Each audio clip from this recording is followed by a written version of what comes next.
There have been several fateful years in my life. 1949, the death of Marcel Cerdan. 1958, 1960, car accidents, operations, illnesses taking hold of me, and also several disappointments and broken relationships.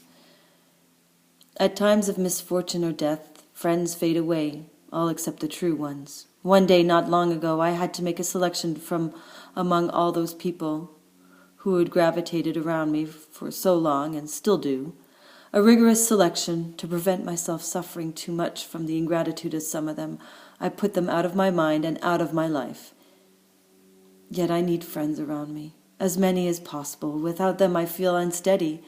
I lose confidence in myself, and then I can't sing anymore. Now I need to sing in order to live. Yes, twice over, in order to earn my living, and also because if I couldn't sing anymore, I couldn't exist any longer, whatever my doctors sometimes think. Don't sing anymore, Edith, they beg me. You're killing yourself. How many times have I heard those words? Every time I stumbled and had to hold on to the piano or the microphone, every time in recent years that I collapsed on stage, every time an ambulance rushed me to Neuilly and the American hospital, and still today. But the idea of not singing again, no, I can't accept it. Yet one day, I thought I was going to abandon everything. I was fed up.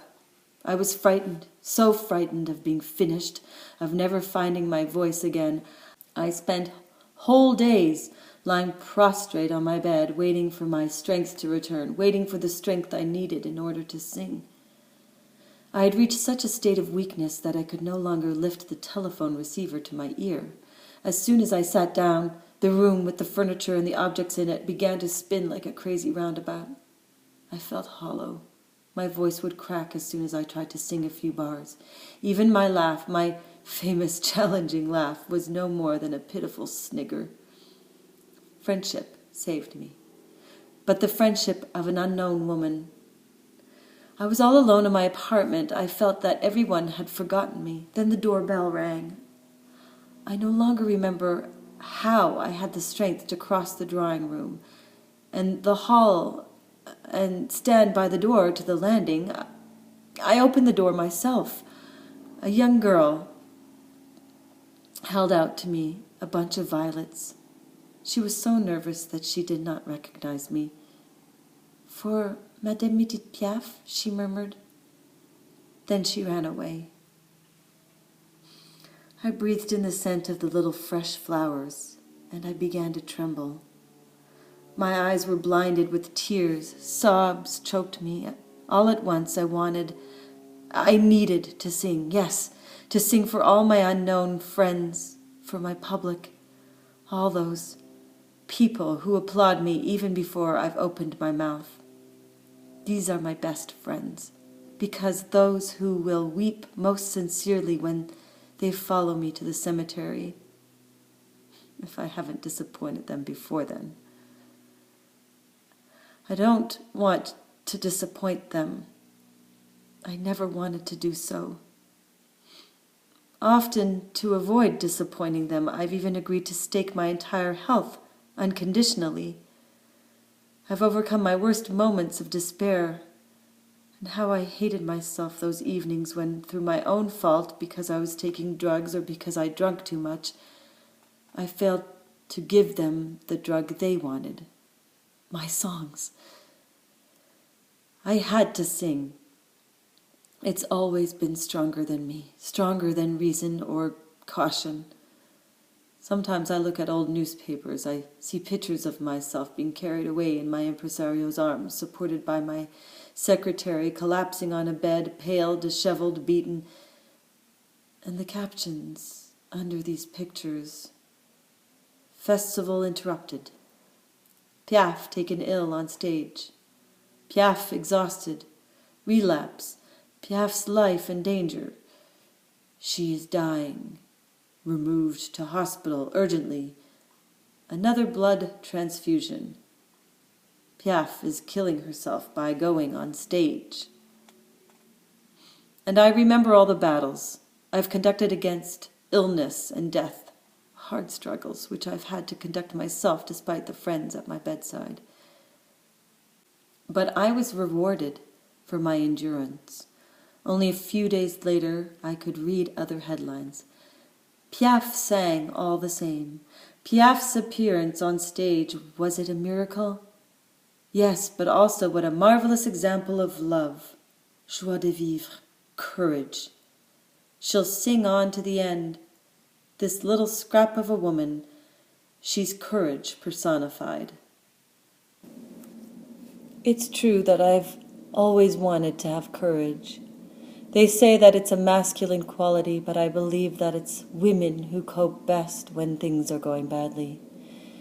It's a question of habit, especially for me. My apprenticeship in life was not particularly rosy. But suddenly my courage fails slightly, because instead of talking about the past, I have to talk about the present, the last chapter of my life. That sounds rather like a passing bell, perhaps because I'm ill again today, and with each relapse I feel a little less attached to life, as though I'm grasping a rope over a precipice, and it's inescapably wearing away. No, I'm not pessimistic. I'm so happy with Theo. I ask nothing better than that it should last for a long time, a very long time. If all my happiness could be prolonged, Theo, my songs, success, recovery. All the same, despite my belief in miracles, despite all those from which I've benefited for nearly half a century, all the time I've been here on earth, 13 or 14 already, I'm still obligated to look at myself in the mirror. This little puppet with her careful gait, her uncoordinated gestures, her face that is prematurely aged. I bear the unmistakable mark of someone who, alas, always comes to the rendezvous that has been arranged for her. Yes, I need a lot of courage before I can talk about Theo Sarapo, the man who could have been the son I never had, the man who is only the man I love. One more? No, the last one, unless he abandons me. I've only gone from one man to another because I've always looked for the same thing, for a man who would be really kind to me, gentle, affectionate, faithful. In reality, beneath my cynical exterior, despite my life story, which cannot be recounted to children, I've got the heart of a shop girl.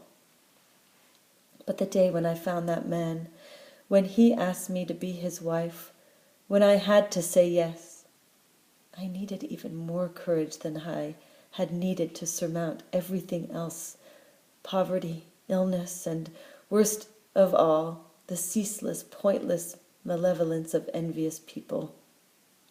I knew too well what lay in store for us. Scandal, because Theo was 27 and I was 47. That was the scandal. That was what was going to cause all the gossip, the jibes, the insults even. But I had already experienced the gossip, the jibes, and the insult. I was immune to them. Even the pity that came my way, I didn't care about it. In my present state, when I know my life hangs by a thread, nothing which is not essential has any effect on me. The essential thing is to love, to be loved, to be happy and in harmony with yourself. Now I know that I was right to marry Theo. I'm happy. But if anyone thinks that I wanted that, if anyone believes that I said yes to this marriage without reflecting, without scruples, without remorse or apprehension, then they're thinking me sillier and crazier than I am. The outcry that this desperate union caused could have broken me and my career forever. It could have ruined me. I didn't take this risk because, as some unkind people have alleged, the sales of my records had gone down and I had to make myself into a star again, by one means or another. The reason was much simpler than that. much more sensational. Theo loved me, and I loved him. I still love him.